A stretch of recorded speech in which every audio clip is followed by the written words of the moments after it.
Hello guys, welcome to my channel. நான் உங்கள் யுவராஜ். நீங்கள் பார்த்து கொண்டிருப்பது யூ சீரியஸ் யுவராஜ். வணக்கம்.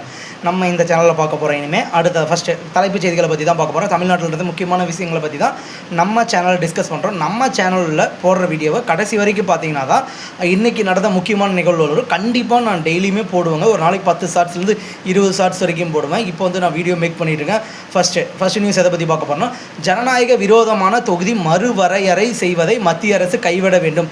இந்திய கம்யூனிஸ்ட் கட்சி அதை பற்றி இன்றைக்கி பேசியிருக்காங்க. பெண்கள் இடஒதுக்கீட்டை தொகுதி மறுவரையிலிருந்து பிரித்து உடனடியாக அமல்படுத்த வேண்டும் என்று வீரபாண்டியன் தெரிவித்துள்ளார். ஓகேங்களா. ரெண்டாவது நியூஸ் எதை பற்றி பார்த்தீங்கன்னா, தமிழ்நாட்டின் உரிமைக்காக களத்தில் நிற்பேன். முதலமைச்சர் மு.க. ஸ்டாலின் நான் சண்டை செய்வேன் என்று மிகப்பெரிய அளவில் பேசியிருக்காரு. தமிழ்நாட்டின் குரல் வலையை நெருக்க முயற்சித்தால் சும்மா இருக்க மாட்டோம் என்று முதலமைச்சர் மு.க. ஸ்டாலின் தெரிவித்துள்ளார். ஓகே, தலைவர் ஃபார்மில் வந்துட்டார்.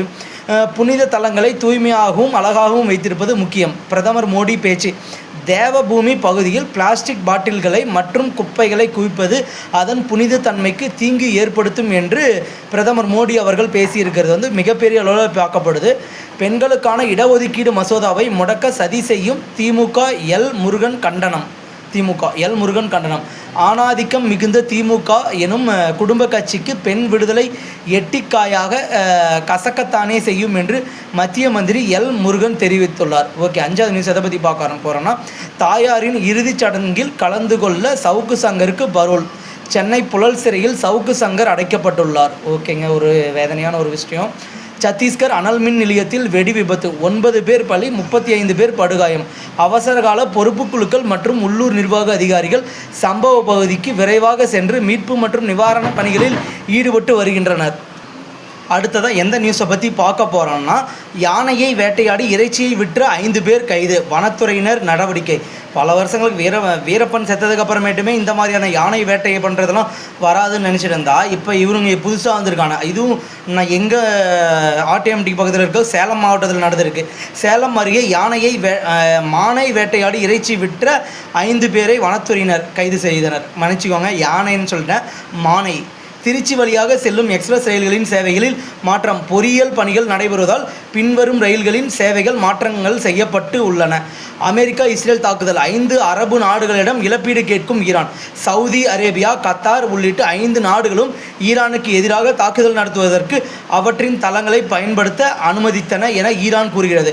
ஆமாங்க, உண்மைதாங்க. கிட்டத்தட்ட ஈரான் மேலே அமெரிக்கா தாக்குதல் நடத்துறதுக்கு இஸ்ரேல் மட்டும் இல்லாமல் சவுதி அரேபியா, கத்தார் போன்ற அவங்க கூட சேர்ந்து ஒரு 5 நாடுகள் இதுக்கு துணை போயிருக்காங்க. அதனால் அவங்க கேட்குறது எந்த ஒரு தவறுமே கிடையாது. தொகுதி மறுவரையறை செயல்பாடுகளை ஒருபோதும் அனுமதிக்க மாட்டோம். கனிமொழி எம்பி. மத்திய அரசின் தொகுதி மறுவரையறை செயல்பாடுகளுக்கு கனிமொழி எம்பி எதிர்ப்பு தெரிவித்துள்ளார். காவலர்கள், விவசாயிகள், நெசவாளர்களுக்கான தேர்தல் வாக்குறுதிகளை அறிவித்தார் விஜய். காவலர்களின் மாத ஊதியமாக ரூபாய் 25,000 உயர்த்தப்படும் என விஜய் வாக்குறுதி அளித்துள்ளார். இதோட முக்கியமான விஷயம் என்னென்னா, விஜய் என்ன சொன்னார், எனக்கு இன்றைக்கி பிடிச்சது டீட்டெயிலாக பார்ப்போம். அதுக்கு முன்னாடி ஒன்று முக்கியமான பாயிண்ட் என்னென்னா, பெண்களுக்கு மிகப்பெரிய அளவில் உதவக்கூடிய நடமாடும் டாய்லெட்னு ஒன்று இன்ட்ரோடியூஸ் பண்ணி வச்சுருக்காங்க. ரொம்ப சந்தோஷமாக இருந்துச்சு. ஏன்னா எல்லாத்துக்குமே பார்த்திங்கன்னா டாய்லெட் ரொம்ப முக்கியங்க. ஒரு ஆண்கள் ஓப்பன் ஸ்பேஸில் கொஞ்சம் வெளியே உள்ளே போய் ஏதாச்சும் மறைவில் ஏதாச்சும் ஒன்று கடிச்சு வந்துடலாம். ஆனால் பெண்களுக்கு அந்த மாதிரி பண்ண முடியாது. அதுக்கோசரம் இந்த நடமாடும் டாய்லெட் சேவை மிகப்பெரிய அளவில் நான் ரொம்ப எதிர்பார்த்தது வந்திருக்கு. பீகாரில் அடுத்தடுத்து திருப்பம். நிதிஷ்குமார் ராஜினாமா. புதிய முதல் மந்திரியாக பாஜகவின் சாம்ராட் சௌத்ரி தேர்வு. பீகாரின் வளர்ச்சிக்கு ஒத்துழைப்பு அளித்து வரும் பிரதமர் மோடிக்கு நிதிஷ்குமார் நன்றி தெரிவித்து கொண்டார். ஓகே, ஒரு நல்ல விஷயம். ஓகே கைஸ், மேலும் செய்திகள் அடுத்த வீடியோவில் பார்ப்போம். இந்த செய்திகள் உங்களுக்கு எப்படி இருந்துச்சுன்றதை பற்றி நம்ம சேனலில் சப்ஸ்கிரைப் பண்ணுங்கள், லைக் சப்ஸ்கிரைப் பண்ணுங்கள், கமெண்ட் பண்ணுங்கள். நான் உங்களுக்கு எந்த மாதிரி ஹெல்ப் பண்ணணும்னு சொன்னீங்கன்னா அதை நான் அடுத்த வீடியோவில் போடுவேன். Thank you guys, thank you. உங்களோட சப்போர்ட் எனக்கு இருந்தால் தான் நான் வளர முடியும். அதனால் உங்கள் சப்போர்ட் எனக்கு கண்டிப்பாக வேணும் கைஸ். Thank you guys, thank you.